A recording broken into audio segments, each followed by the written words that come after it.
Բարի շաբաթ, սիրելի ունկնդիրներ, այսօր շարունակում ենք Աստվածաշնչի ուսումնասիրությունը շաբաթօրյա դպրոցի դասագրքի միջոցով, ձեռնարկի միջոցով եւ այսօր արդեն երրորդ դասն է այս եռամսյակի, որը կոչվում է Աստված կոչ է անում մասնակցել առաքելության կատարմանը հիշելու համարն է,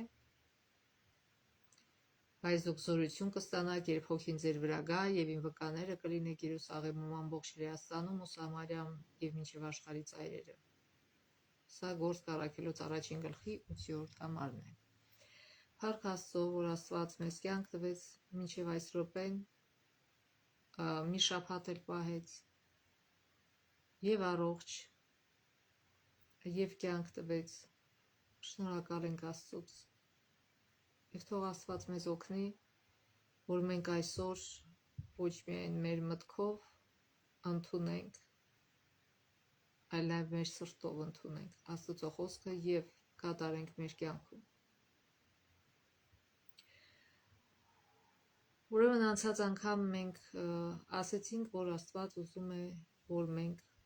մեր միջոցով է անում իր առաքելությունը, քանի որ այս եռամսյակի ձեռնարկը կոչվում է Աստծո առաքելությունը, իմ առաքելությունն է։ Եվ շեշտեցինք, որ Հիսուսը երկինք գնալուց համբարձվելուց առաջ առաջադրանք տվեց իր աշակերտներին,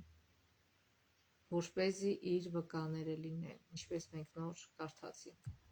Բայց դուք զորություն կստանաք, երբ հոգին ձեզ վրա գա, այսինքն Սուրբ Հոգին, եւ իմ վկաները կլինեք Երուսաղեմում, ամբողջ Լեհաստանում ու Սամարիայում մինչեւ աշխարհի ծայրը։ Այսինքն հերթականությամբ է գալի իրենց քաղաքում, հետո ամբողջ երկրում, հետո երկրից դուրս, հետո նույնիսկ ամենահեռավոր երկիրների աշխարհի ծայրը։ Երբեմն Աստված կարող է մեզ մեր հարմար կյանքից դուրս հանել, որպեսզի մենք կարողանանք իր վկաները լինել, վկայել իր մասին։ Երբ որ մարդ գտնում է Աստծուն, հասկանում է իր կյանքի նպատակը, շատ կարևոր է, որ նրա մոտ սկսի փոփոխության գործընթացը։ Այսինքն հին մարդուց մարդը դառնում է նոր մարդ։ Ինչպես որ թեթեռնիկները մենք գիտենք, որ հասարակ կոկոն է կոչվում, եւ այդ կոկոնից, որ որդի պես է, դուրս է գալիս գեղեցիկ թեթեռնիկ։ Մեր քրիստոնյա դառնալու գործընթացն էլ այդպես։ Եվ այդ գործընթացի մեջ շատ կարևոր է աճելն ու զարգանալը եւ Աստծո մասին վկայություն տալը, այսինքն վկայել Աստծո մասին քո գործերով եւ խոսքերով եւ կյանքով, դա աճման գործընթացի ամենակարևոր մասերից մեկն է։ Բացի աղոթելուց եւ բացի Սուրբ Գիրք ուսումնասիրելուց, մենք պետք է այն փոխանցենք ուրիշներին, մեր քույրերին եւ եղբայրներին, մեզ շրջապատող մարդկանց։ Եվ դա շատ կարևոր է մեզ համար, որտեվ եթե մենք դա չանենք, մենք ընդհանրապես կանգնած ճահիճ կդառնանք։ Աստծո խոսքը մեզ գալիս է, որպեսզի մենք փոխանցենք այն։ Մենք միջոց ենք փոխանցելու այդ շրջանառությունը, Աստծո մասին տեղեկությունը ուրիշին։ Եվ երբ որ այն կուտակում, այն սկսում է լճանալ։ Եթե մենք չիրագործենք Աստծո խոսքը մեր կյանքում, դա ընդհանրապես մի դատարկ հնչյուն կլինի մեր համար։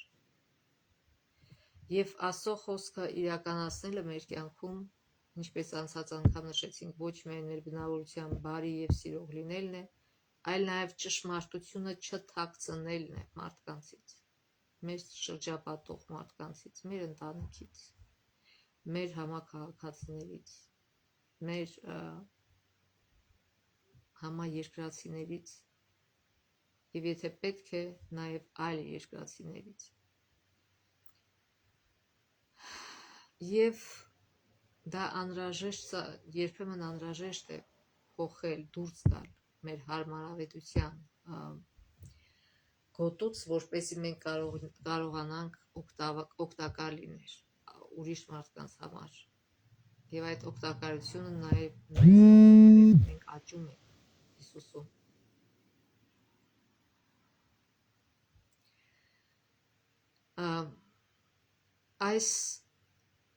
Այսօր մենք կխոսենք,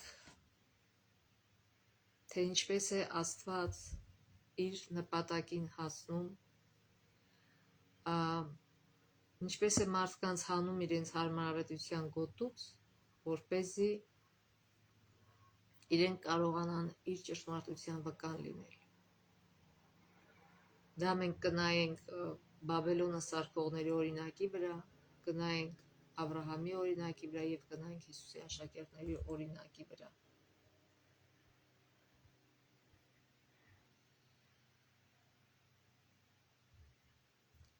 Կարդանք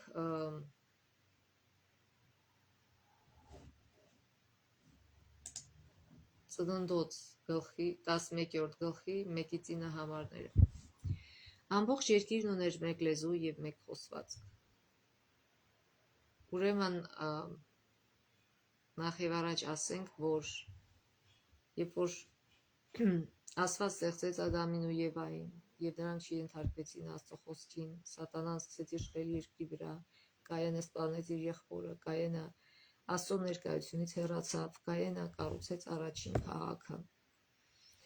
Եվ Աստված նպատակով էր ստեղծվել Ադամին ու Եվային ինչ գործ տվեց, որպեսզի իրանք լինեն այս երկրի մենեջերները, որպեսզի լավ վիճակում պահեն,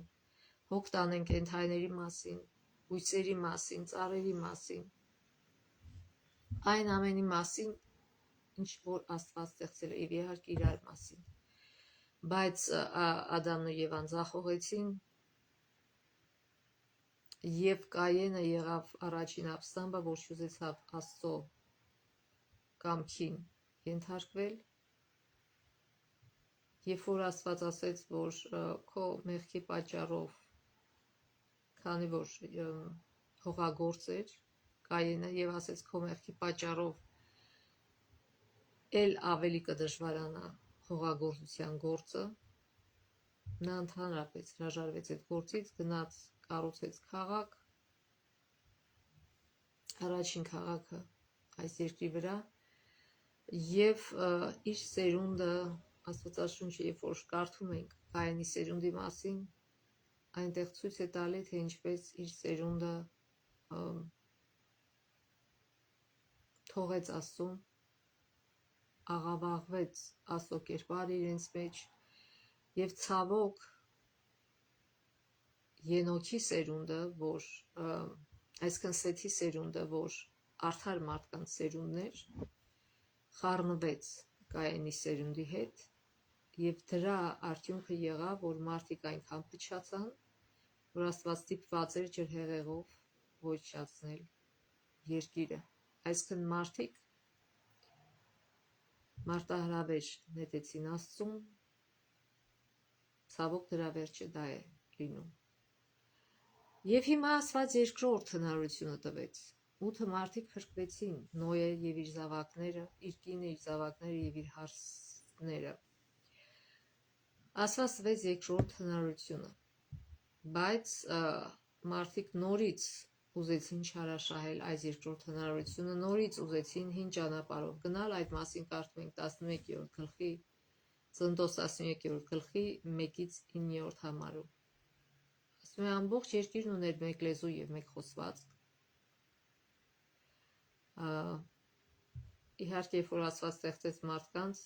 բազմաթիվ լեզուներ չի ստեղծել միանգամից, այլ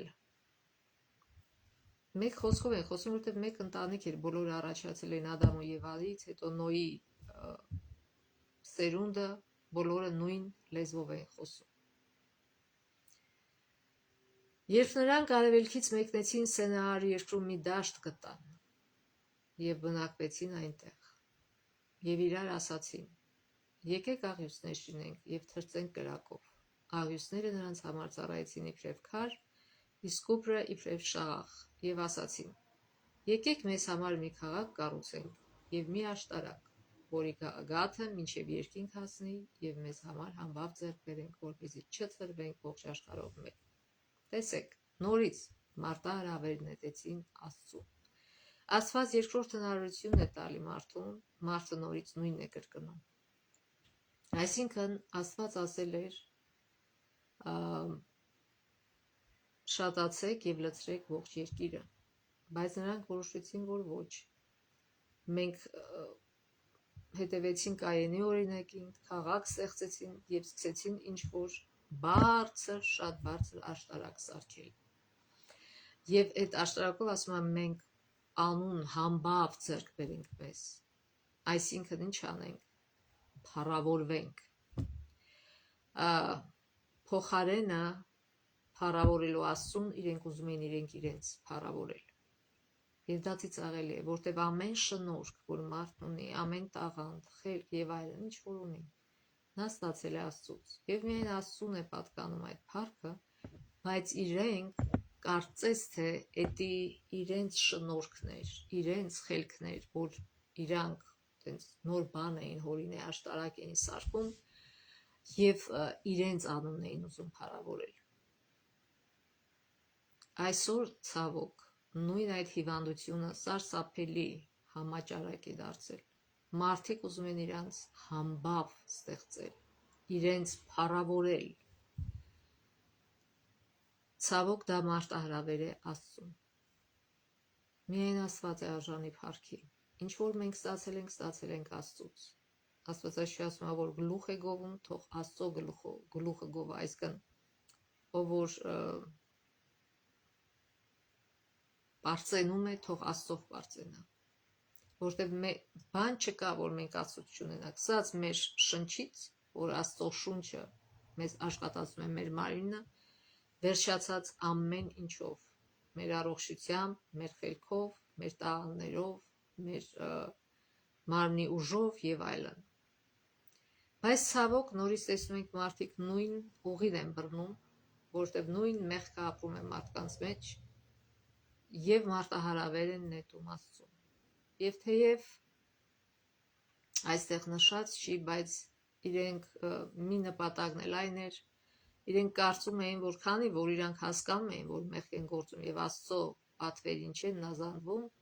Աստված նորից կարող է իրենց պատժել ջրհեղեղով, այսինքն չէին վստահում Աստծո խոսքին, որ Աստված ասել էր ես էլ ջրհեղեղով չեմ պատժի ամբողջ երկիրը, այսինքն տեղական ջրհեղեղներ կլինեն, բայց ոչ համաշխարհային։ Նրանք չվստահեցին Աստծո խոսքին եւ սկսեցին այդ բարձր աշտարակը սարքել, ինչի որ մենք ուզում ենք շարունակել մեղքի կյանքով ապրել, դա են ուզում ասել, բայց մենք այնպես կանենք, որ դու չես կարողանա մեզ պատժել, դա ծիծաղելի է։ Ընդհանրապես Աստծո մարտահրավեր նետելը, այդ գաղափարը ծիծաղելի է, դա մեղավոր եւ հիմար գաղափար է։ Հնարավոր չէ Աստծուն մարտահրավեր նետել եւ Աստծուն հաղթել։ Հաղթողը միշտ Աստվածն է։ Եվ եթե մարդը, որ այդքան չնչին արարած այդքանը չի հասկանում, մի քիչ փող է ունենում, կարծում է, թե արդեն ինքը եսի մինչեր կարող է անել եւ իրեն Աստված է կարծում։ Բայց ցավոք նրան սպասում է շատ ահավոր հիասթափություն։ Կգա օրը եւ նա կհասկանա, որ ինքը չնչին մարդ է։ Աստծո մեջ կախված Աստծուց եւ մարդկանցից։ Եվ եթե այդ օրը ինքը ապաշխարի, ապաշխարության հնարավորությունը նա փառք Աստծո, եթե չէ, շատ մարդիկ ուշանում են եւ չեն կարողանում դա անել։ Եվ ասում է 5-րդ համարը ասում է. Տերն իջավ, այսինքն մենք տեսնում ենք, որ նրանք նորից շարունակում են անհնազանդ լինել Աստծուն, չնայած որ այդ ջրհեղեղի միջով անցան։ Տերն իջավ տեսնելու մարդկանց որդիների կառուցած քաղաքն ու աշտարակը, կամ ինքը այդ գաղափարը արդեն абսուրդ է։ Ասենք թե դուք այդ աշտարակը սարքեցիք, ասենք թե որոշ չափով կերակուր, հավաքեցիք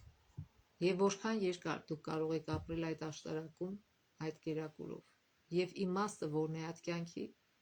որ բոլորը մի հատ այդ բարձր աշտարակի մեջ ապրեն եւ ուտելիքը կերան բրծավ հետո, այսինքն մարտահրավերը Աստծուն ինքը աբսուրդ է արդեն իրենով։ Այն ճամփան, որ մենք Աստծո կամոք չեն գնում, արդեն աբսուրդային ճամփա է եւ տանում է nowhere, այսինքն ոչ մի տեղ էլ չի տանում, ավելին տանում է կործանման։ Եվ ասված, որ մենք չնմանվենք այս մարդկանց եւ չհետևենք իրենց արածներին, աբսուրդ կյանքով չապրենք, այլ ապրենք իր կյանքով, որի նպատակով Աստված մեզ ստեղծել է։ Եվ ուրեմն 5-րդ համար ասում է Տերն այդ շավ տեսնելու մարդկանց որդիների կառուցած քաղաքն ու աշտարակը, իհարկե ինքը տեսնում էր, սա ուղղակի մարդկային լեզվով է գրված։ Տերն ասաց. ահա մեկ ազգ է եւ մեկ լեզու նրանց բոլորի համար, եւ ահա սկսեցին կառուցել, եւ հիմա նրանց համար դժվար չի լինի կառուցել այն, ինչ որ խորհեցին։ Եկեք իջնենք եւ այնտեղ նրանց լեզուն խառնենք, որ միմյանց լեզու չհասկանան։ Հետաքրքիր ինչ է, որ այստեղ Աստված ինչպես առաջին գլխում ծննդոցի նաեւ հոգնակի թվով է խոսում, ասում մենք, այսինքն Աստված Հայրը, Որդի եւ Սուրբ Հոգի։ Ուրեմն ինչու՞մն է Աստված վախենում էր այդ աշտարակից։ Այդ աշտարակը ինչ պիտի աներ Աստծո։ Չէ, ուղղակի իմաստուն ծնողի պես ինքը շատ լավ գիտեր, որ դա բարիքի չէր բերի իրենց։ Երբ որ մենք տեսնում ենք, որ մեր որդիները ըմբոստացել են եւ ինչ որ աբսուրդ գործով են զբաղվում, որ կարծում են, թե իրանք իրանց կպաշտպանեն իբր թե ծնողական կոնտրոլից կամ պաշտպանությունից,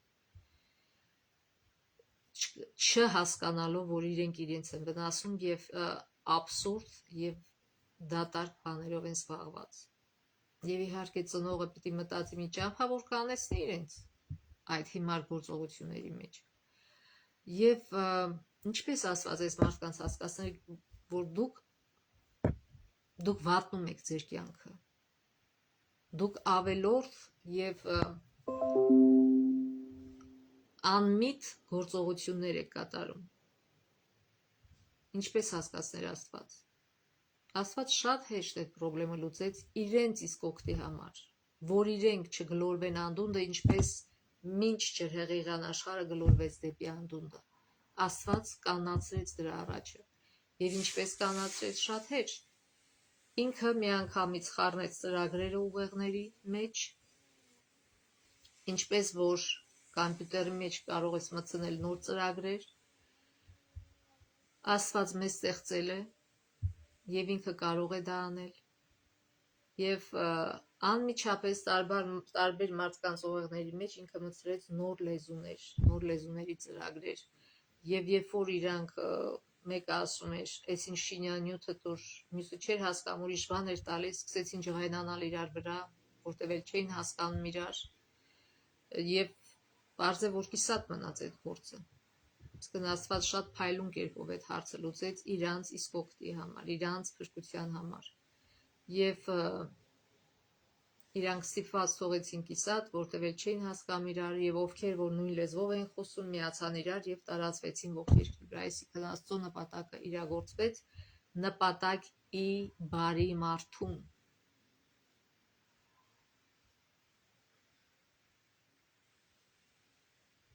Ասում է 8-րդ համարում ասում է Տերն այնտեղից նրանց ցրեց ողջ աշխարհով մեկ եւ դադարեցին քաղաքը կառուցելուց։ Աստված ժամանակավոր կանացրեց չարիքը։ Եվ 9-րդ համար ասում է դրա համար այն Բաբելոն կոչվեց, որտեղ այնտեղ Տերը խառնեց ամբողջ երկրի լեզուն։ Տերը նրանց այնտեղից ցրեց ողջ աշխարհով մեկ։ Ինչի, որովհետև մարդիկ իրար հետ միացել էին, բայց միացել էին չար նպատակի շուրջ, իրենց վնասակար նպատակի շուրջ։ Շատ մարդիկ ասում են, եթե կարծում են, ասում են, եթե այսօր բոլոր մարդիկ նույն լեզվով խոսեն եւ նույն ազգը լինեն, մի հատ ազգ լինի, պրոբլեմ չի լինի, որ լեզուները եւ տարբեր ազգությունները եւ կուլտուրաներն են, որ ստեղծել են, մշակույթներն են, որ ստեղծել են նման թշնամական իրավիճակ։ Բայց հարց տամ ձեզ, մի երկիր, մարդիկ խոսում են նույն լեզվով, նույն մշակույթը ունեն, նույն ազգությունն են, բայց միթե դա դրախտ է, միթե պրոբլեմները լուծվում է, ոչ։ Նույն հանցագործությունները շարունակում են, մարդիկ վնասում են իրար, մարդիկ չարացած են, որովհետև պրոբլեմը ոչ թե լեզվի կամ ազգության մեջ, այլ պրոբլեմը մեղքի մեջ է, որ ամեն մարդու մեջ է ապրում, անկախ ինչ ազգության է ինքը պատկանում կամ ինչ լեզվով է խոսում, կամ ինչ մշակույթ է կրում։ Ուրեմն դա չէ չարության հիմքը։ Աստված դա արեց, որպեսզի մարդկանց համար ավելի հեշտացնի իրենց դարձի գալը։ Ինչպես նոր կտակարանը գրած, ասում է, բաժանեց ամեն մեկին դրեց իր սահմանների մեջ, որ այդ սահմանների մեջ փնտրեն Աստծուն արդյոք կգտնեն, քանի որ դեռ շնորհած ժամանակ է, քանի որ դեռ կարող են գտնել Աստծուն։ Ուրեմն եւ շատ հնարավոր է, որ մարդիկ տարբեր մշակույթներով, տարբեր լեզու խոսալով եւ տարբեր ազգության լինելով հանդերձ շատ հարգալից եւ սիրալիր լինեն իրար հանդեպ եւ նույնիսկ ընկերներ դառնան։ Այդ մասին վկայում է քրիստոնյաների կյանքը, որոնք իրար հարգում են, սիրում են, անկախ, եթե իհարկե ճշմարիտ քրիստոնյաներ են, անկախ ազգի պատկանելության կամ լեզվի տարբերության։ Տարբեր ազգերի քրիստոնյաները միաբանված են իրար հետ մի նպատակի շուրջ։ Եվ այստեղ էլ Ամերիկայի Միացյալ Նահանգներում չնայած տարբեր ազգեր են, տարբեր լեզուներով են խոսում, բայց կարող են իրար հետ ընկերություն անել, իրար հետ գործել, դա չի խանգարում երբեք։ Եթե մարդ նպատակադրված է բարի ձևով, բայց եթե մարդ նպատակադրված է չար ձևով, կապ չունի դիմացինը քո լեզվով է խոսում, թե ոչ, միևնույն է, ուզում է վնաս պատճառել։ Ուրեմն Աստծո նպատակը լեզուները բաժանելու մարդկանց բարիք անել էր, այլ ոչ թե չարի։ Սեփական ջանքերով սեփական ապահովության հարցը լուծելը նրանք ավելի խելամիտ համարեցին, քան Աստծո խոսքի վստահել։ Իհարկե դա աբսուրդ էր։ Դու չես կարող սեփական գործերով լուծել այդ հարցը։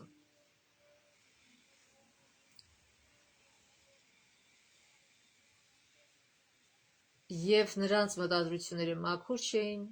այլին եսասիրական նկրտումներով։ Եվ Աստված թույլ չտվեց նրանց կյանքի կոչել իրենց նպատակը։ Երկրորդ օրինակը, որ մենք կարդում ենք, դա Ծննդոց 12:1-3 համարներն են։ Տերն ասաց Աբրահամին. գնա քո երկրից, քո ազգականներից եւ քո հոր տնից այն երկիրը, որ ես ցույց կտամ քեզ։ Այսինքն Աբրահամը ապրում էր հեթանոս երկրում, ինքը հեթանոս էր, բայց Աստված մի օր իրեն երևաց, բացվեց եւ Աբրահամը իր սրտի մեջ ընդունեց Աստծուն։ Եվ դրանից հետո Աստված ասում է, որ պետք է գնաս քո երկրից, քո ազգականներից, չնայած Աբրահամը շատ հարուստ էր, չափազանց հարուստ էր, բայց Աստված ասեց, քո հարմարավետության գոտուց պետք է դուրս գաս, նպատակ կա դրա համար։ Ես քեզ մեծ ազգ պիտի դարձնեմ եւ օրհնեմ քեզ ու մեծացնեմ քո անունը եւ դու օրհնյալ կլինես։ Քեզ օրհնողներին կօրհնեմ, այսինքն Աբրահամին օրհնողներին կօրհնի, քեզ անիծողներին կանիծեմ, այսինքն Աբրահամին անիծողներին կանիծի, աշխարհի բոլոր ազգերը քեզնով կօրհնվեն, այսինքն Աբրահամի միջոցով։ Աբրահամի սերմով ինչի մասին է այստեղ խոսքը գնում, Հիսուսի մասին։ Աբրահամի սերմից պիտի ծնվեր Հիսուսը, որը խաչվեց եւ բոլոր մարդկանց համար փրկություն ձեռք բերեց։ Եվ Աբրահամը գնաց ինչպես Տերն ասել էր նրան։ Այսինքն Աբրահամը ենթարկվեց Աստծուն։ Միթե դա հեշտ էր։ Երբեք։ Դա շատ լավ գիտեն այն մարդիկ, ովքեր թողել են իրենց հայրենի երկիրը եւ տեղափոխվել են Միացյալ Նահանգներ։ Դա շատ դժվար մի գործընթաց է, երբ որ արմատով մեկին հանում ես, որտեղ բոլորին ուրիշ լեզու է, ուրիշ մշակույթ, ուրիշ ազգություն եւ գալիս է մի երկիր, որտեղ ամեն ինչ տարբեր է։ Եվ իհարկե դա ստրես է։ Եվ լսել եմ շատ մարդկանցից եւ ինքս էլ առաջին տարիներին, երբ որ այստեղ էի, ուզում էի անպայման վերադառնալ։ Տարբեր մարդկանց մոտ տարբեր ձևի է, ոմանք մի տարի է տևում այդ process-ի, մյուսների մոտ 2-3, մյուսների մոտ կարող է ավելի երկար էլ, բայց մարդու համար շատ դժվար է ուրիշ երկրում հարմարվելը։ Եվ եթե Աստված չխառնվի, իհարկե նրանք կվերադառնան, եւ շատերն էլ վերադառնում են, որտեղ չեն դիմանում այն դժվարություններին, որոնք այստեղ կա։ Հիմա Աբրահամին Աստված այդ իր հարմար, հարուստ կյանքից ասում է գնա վրանների մեջ ապրիր, չգիտեմ ինչ հողերում։ Զարմանալին այն է, որ Աբրահամը իրոք հավատացել էր Աստծուն, իրոք վստահում էր Աստծուն եւ ինքը սուսուփուս դուրս եկավ, լսեց Աստծուն եւ հնազանդվեց։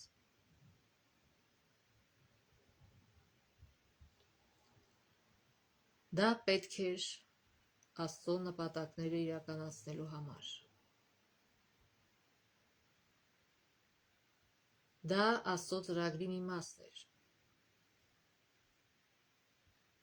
Եթե Աստված ձեզ համար ծրագիր է նախատեսել, դա կարող է լինել կոչ թողնել ձեր ընտանիքն ու հարազատներին, ձեր երկիրն ու ժողովրդին եւ գնալ այնպիսի մի վայր, որտեղ նա նախատեսել է, որ դուք ծառայեք իրեն եւ օրհնություն լինեք այլոց համար։ Այսինքն սկզբում խառնաշփոթի մեջ ես ընկնում, կարծում ես, որ դա շատ սխալ փայլ էր, որ դու արեցիր, դուրս եկար քո երկրից, բայց հետո քիչ-քիչ հասկանում ես, եթե Աստված է քո առաջնորդը, որ Աստված երբեք սխալ չի գործում։ Տարիներից հետո, երբ որ նայում ես հետ, տեսնում ես, որ Աստված շատ ճիշտ է գործել եւ շատ ճիշտ է առաջնորդել։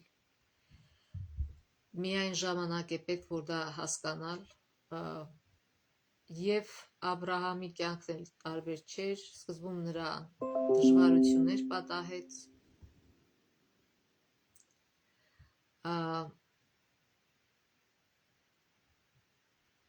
սովի հանդիպեց, բայց նա չբողոքեց Աստծուն, ուղղակի գնաց ուրիշ երկիր, որտեղ սով չկար,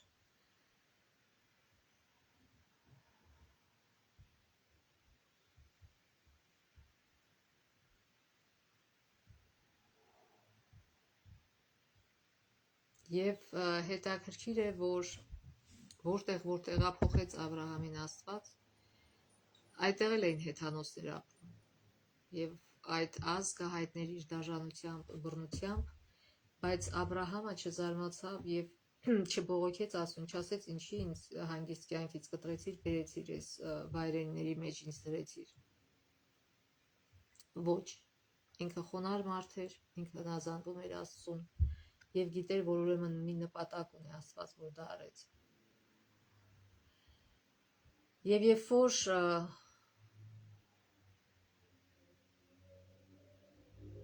սովը եկավ, Աբրահամը ստիպված լքեց այս երկիրը եւ գնաց Եգիպտոս։ Նահապետներ եւ մարգարեներ գրքում կարդում ենք, որ Եգիպտոսում եղած ժամանակ Աբրահամը ապացուցեց, որ բոլորիս նման անկատար մարդ էր, ենթակա թուլությունների, թաքցնելով Սարայի իր կինը լինելու փաստը, նա անվստահություն դրսևորեց Աստծո հոգատարության նկատմամբ։ Կարծես թե մի պահ անհետացան այն վեհ հավատն ու քաջությունը, որ նա այդքան հաճախ դրսևորել էր իր կյանքում։ Աբրահամի թերահավատության պատճառով Սարային մեծ վտանգ էր սպառնում, Եգիպտոսի թագավորը տեղեկանալով նրա գեղեցկության մասին պահանջեց, որ նրան պալատ բերեն, նրա նպատակը Սարային իր կինը դարձնելն էր, սակայն Աստված իր մեծագույն ողորմությամբ պաշտպանեց նրան պատիժ ուղարկելով թագավորական ընտանիքի վրա։ Ուրեմն Աստծուն ընդունելուց հետո դա չի նշանակում, որ մենք միանգամից սուրբ ենք դառնում, դա մի ամբողջ կյանքի գործընթաց է, եւ Աբրահամն էլ մի շարք սխալներ արեց, որոնց հիմա վրա սովորեց, եւ Աստվածաշունչն էլ ասում է արդարը 7 անգամ կընկնի, բայց վեր կկենա, 7-ը դա կատարության խորհրդանիշ է, այսինքն ինչքան էլ ընկնի, այնքան էլ վեր կկենա, որտեվ Աստված է օգնում վեր կենալ, եւ Աստված իրոք ներեց Աբրահամին, որտեվ առաքելություն կատարելը հեշտ բան չէ։ Սուտ խոսելով Աբրահամը իրավիճակը ավելի վատթարացրեց, բարեբախտաբար մեր Տերը համբերատար Աստված է, եւ նա չհրաժարվեց իր ծառայից վերջինիս գործած սխալի համար, որը ցավոք նրա կյանքի միակ սխալը չէր լինելու։ Եվ Աստված նման ձևով վերաբերում է բոլորիս, նա չի հրաժարվում մեզանից, բոլորս էլ սխալական ենք, այլ շարունակում է համբերատար ձևով մեզ խրատել ու դաստիարակել եւ մեր մասին հոգալ, որքան մխիթարական է այն միտքը, որի հեճուկս մեր սխալների, եթե մենք կառչենք Աստծուն հավատով եւ հնազանդությամբ, ինչպես դա արեց Աբրահամը, ոչ միայն կներվեն մեր սխալները, մեղքերն ու թուլությունները, այլև Աստված կշարունակի օգտագործել մեզ առաքելության իրագործման համար, որը նորից նշենք շատ կարևոր է մեր հոգևոր աճման համար։ Եվ ուրեմն նույն այս խնդրին բախվեցին Հիսուսի աշակերտները, կարդանք Գործք առաքելոց 8-րդ գլխի 1-4 համարները։ Գործք առաքելոց 8-րդ գլուխ 1-4 համարները։ Սողոսն էլ էր համագործակից նրա սպանությանը։ Այդ օրը Երուսաղեմի եկեղեցու դեմ մեծ հալածանք եղավ, բոլորը ցրվեցին Հրեաստանի ու Սամարիայի գավառները, բացի առաքյալներից, աստվածավախ մարդիկ թաղեցին Ստեփանոսին, նրա վրա մեծ ող արեցին։ Սողոսը եկեղեցու հալածիչ, իսկ Սողոսը ավերում էր եկեղեցին, տնից տուն էր մտնում եւ տղամարդկանց ու կանանց քրիստոնյա, տղամարդկանց ու կանանց քաշ տալով բանտ էր նետում, իսկ ցրվածները շրջում էին Աստծո խոսք ավետարանելով։ Ուրեմն Աստված երբ որ իրենց ասեց մեր հիշելու համարը, համբարձվելուց առաջ, Գործք առաքելոց առաջին գլուխ 8-րդ համար ասեց. բայց դուք զորություն կստանաք, երբ հոգին ձեզ վրա կգա եւ իմ վկաները կլինեք Երուսաղեմում, ամբողջ Հրեաստանում ու Սամարիայում, մինչեւ աշխարհի ծայրերը։ Աշակերտները չէին ուզում իրենց հարմարադրության գոտուց դուրս գալ, այսինքն իրանք վկայում էին միայն Հրեաստանում, բայց Աստված ուզում էր, որ իրանք վկային նաև այլ երկրներում, հեթանոսներին։ Ուրեմն առաջինը, երբ որ Քրիստոսին խաչեցին, չընդունեց հրեազգը Քրիստոսին, Աստված եւս 40 տարի շնորհեց հրեազգին, որպեսզի այդ ազգի անկեղծ մարդիկ դարձի գան։ Աստված խաչ չքաշեց դեռ հրեազգի վրա, երբ որ խաչվեց Քրիստոսը։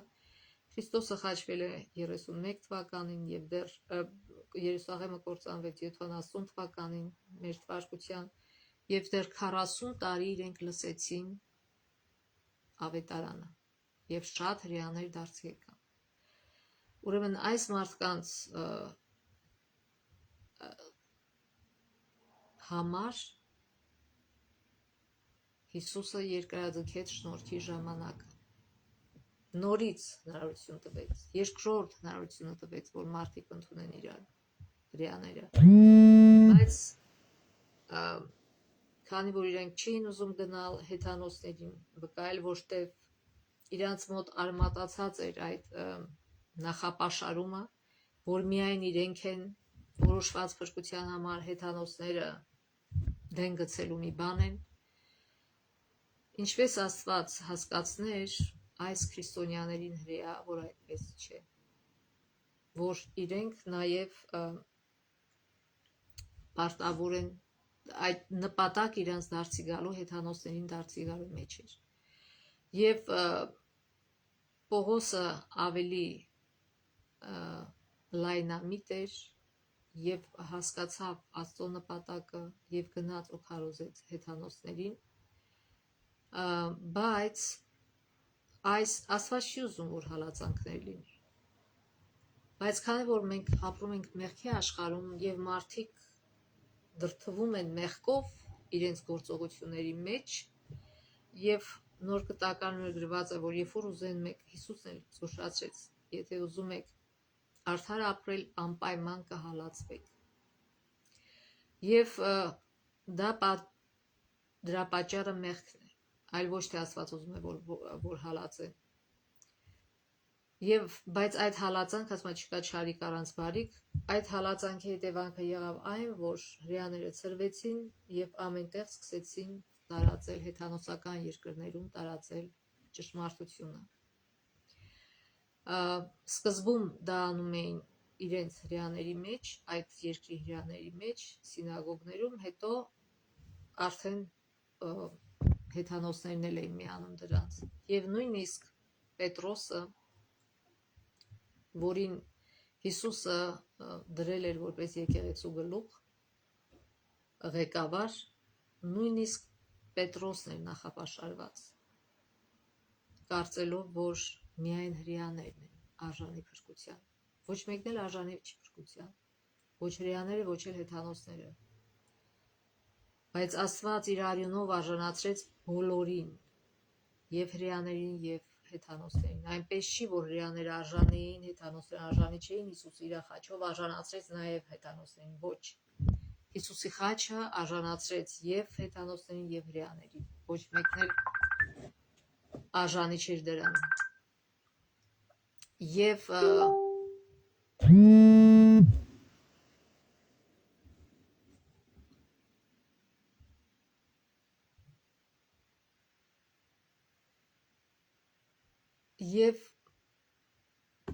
Բայց մենք գիտենք, որ Աստված նրան ցույց տվեց, Պետրոսին ցույց տվեց մի տեսիլք, եւ նա հասկացավ վերջապես, որ հեթանոսներն էլ նույն ձևի մարդիկ ոնց որ իրենք եւ իրենք էլ պիտի փրկության գան։ Եվ իրենց էլ պետք է քարոզվի։ Այդ նախապաշարումը դուրս քանդվեց իր մեջ։ Աստված շատ համբերատար մեզ սովորեցնում է, շատ համբերատար համբերելով մեզ հանում է մեր միջից նախապաշարումները։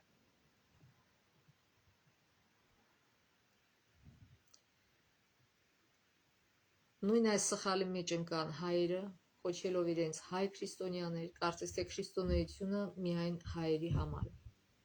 Ոչ, բոլոր մարդիկ էլ Հիսուսը երբ որ ասեց գնացեք բոլոր աշխարհին, բոլոր ազգերին, փրկությունը բոլոր ազգերի համար է, ավետարանեք։ Եվ նույնիսկ այս դրվագից հետո Պետրոսը էլի խուսափում էր նույնիսկ հեթանոսների ընկերակցությամբ նկատվելուց։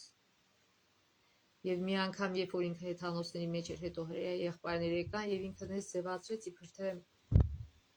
ինքը նրանց հետ չէր եւ Պողոսն էլ էր այդտեղ եւ Պողոսը ստիպված եղավ բոլորի առաջ նրան անվանել կեղծավոր, ասեց ինչ ես կեղծավորություն անում։ Պետք չի ուրիշների մոտ ցույց տալ այս ձևի, բայց իրականում լինել այլ ձևի։ Սակայն Աստված Պետրոսին հանեց նրա այդ նախապաշարումներից փրկեց։ Եվ մեզ էլ կարող է փրկել, եթե մենք կամենանք եւ հասկանանք, որ մեր նախապաշարումները սխալ են։ Պետրոսը սկսեց հասկանալ, թե ինչ էր իսկապես իրենից ներկայացնում ավետարանի հանձնարարությունը եւ ինչ պետք է իրականացներ Հիսուսի մահը ամբողջ աշխարհի համար։ Եվ նորից կարդանք Գործք առաքելոց առաջին գլխի 8-րդ համարը, որ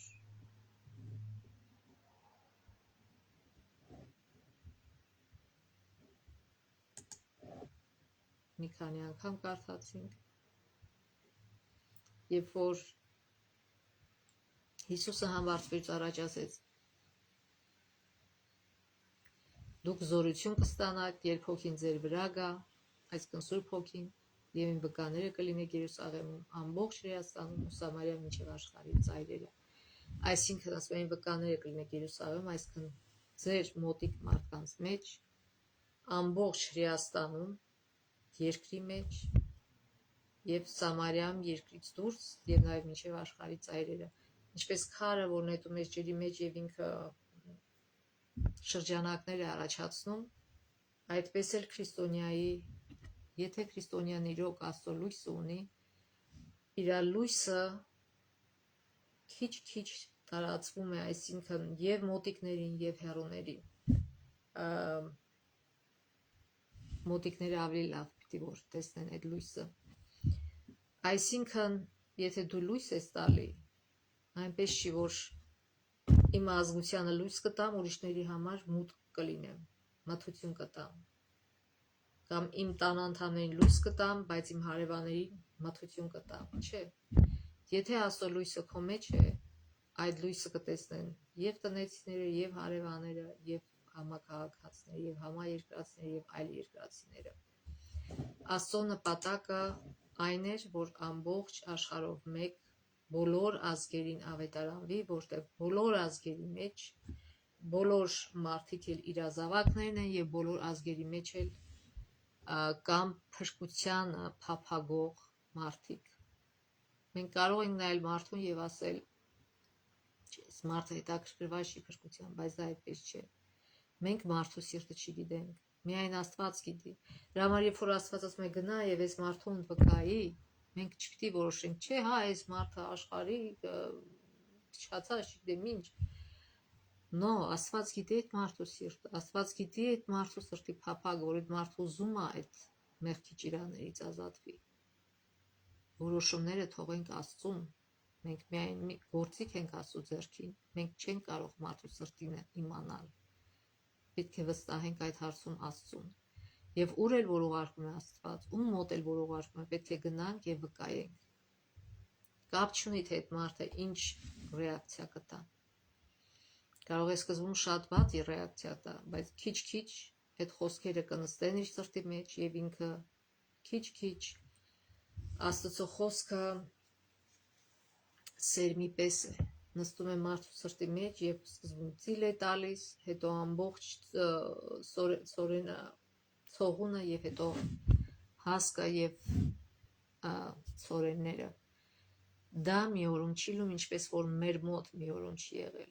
Սո մենք պետք է շարունակենք մեր գործը համբերատար եւ Աստծուն Սուրբ Հոգուն թողնենք, որ իր գործը անի մեր միջոցով։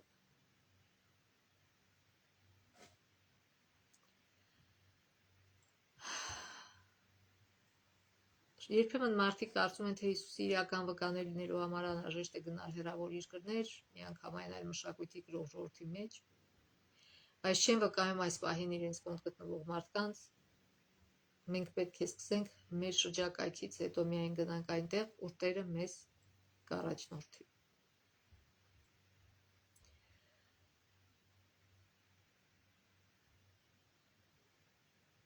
Սկսելով մեր տանից, հայրենի գյուղից ու քաղաքից, գուցե մի օր կանչվենք մեկնելու այլ տարածաշրջաններ, վկայելու այլ սոցիալական, էթնիկ կամ կրոնական խմբերի պատկանող մարդկանց։ Տվյալ մշակույթի կամ լեզվի կրող լինելը կարող է բավականին հեշտացնել մեզ համար վկայության գործը։ Աշխարհի որոշ տարածաշրջաններում եկեղեցու կազմում կարելի է հանդիպել միայն մեկ տոհմի կամ ցեղի ներկայացուցիչների, Սակայն Հիսուսի մեծ հանձնարարությունը հուշում է, որ որպես նրա վկաներ հարմարավետության գոտուց դուրս գալ ու այս մարդկանց համար մեր ջանքերն ու ռեսուրսները ներդնելը ծայրահեղ կարևոր է։ Վերջում կարդանք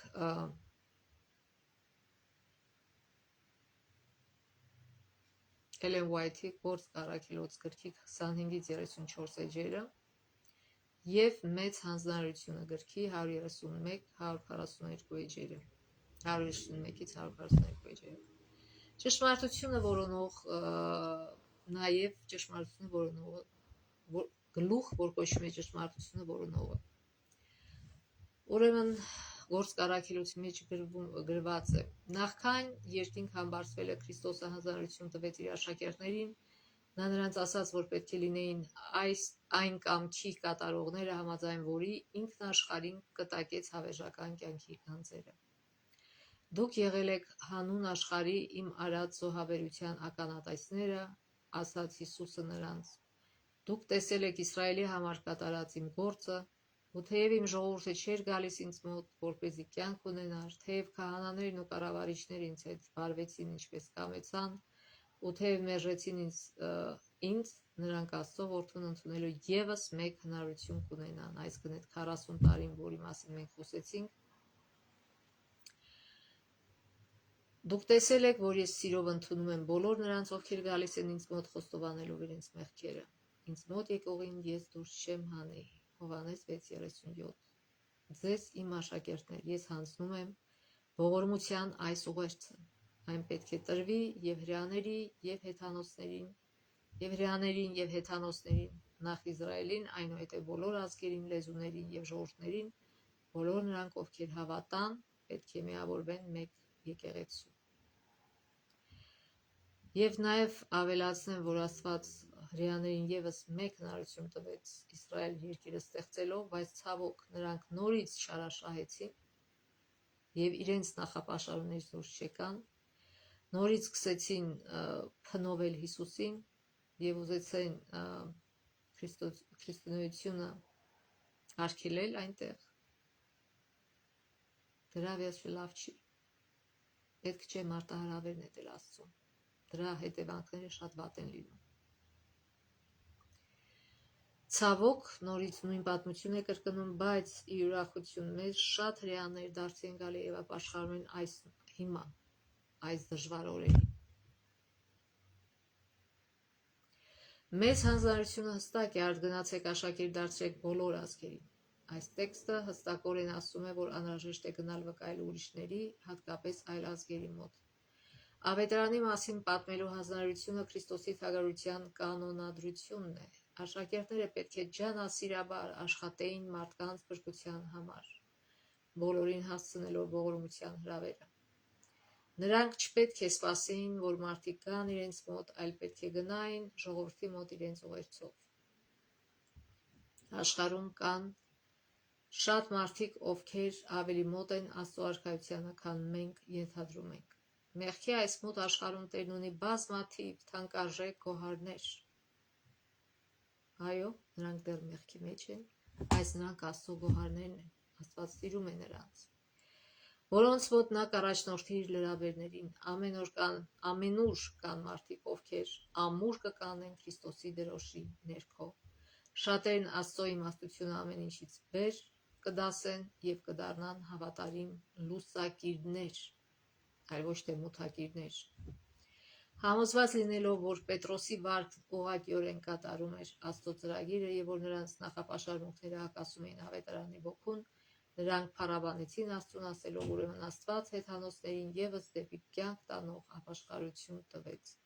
Առանց վեճերի ու բախումների նախապաշարմունքները կոտրվեցին, հրեաները հրաժարվեցին իրենց բացառիկ համարել եւ ճանապարհ բացվեց ավետարանը հեթանոսներին հռչակելու համար։ Գիտեք, ընդհանրապես բացառիկ համարելը մարդուն տանում է դեպի կործանում։ Միայն հրեաները չեն, որ իրենց բացառիկ են համարում, շատ ազգեր կան եւ շատ մարդիկ կան, որ իրենց բացառիկ են համարում, բացառիկ մարդ չկա։ Այո, բոլորն էլ անհատականություններ են, որոնց Աստված սիրում է, բայց բացառիկ վատ իմաստով նման բան չկա, բացառիկ միայն Աստված է։ Եվ որ մարդը կամ որ ազգությունը, որ մտածում է, որ ինքը բացառիկ է, շատ վատ հետևանքների կհանգի, ինչպես որ եղավ հրեաների հետ։ Թող Աստված մեզ օգնի իմաստություն տա, որպեսզի մենք իմաստությամբ վարվենք, լույսը տարածենք, միայն եւ միայն լույս տարածենք, այլ ոչ թե մութ։ Լույս տարածենք թե մեր մոտիկներին, թե հեռուներին։ Թող Աստված մեզ օրհնի այս գործի մեջ եւ թող Աստծո օրհնությունը լինի մեր հետ մինչեւ հաջորդ շաբաթ։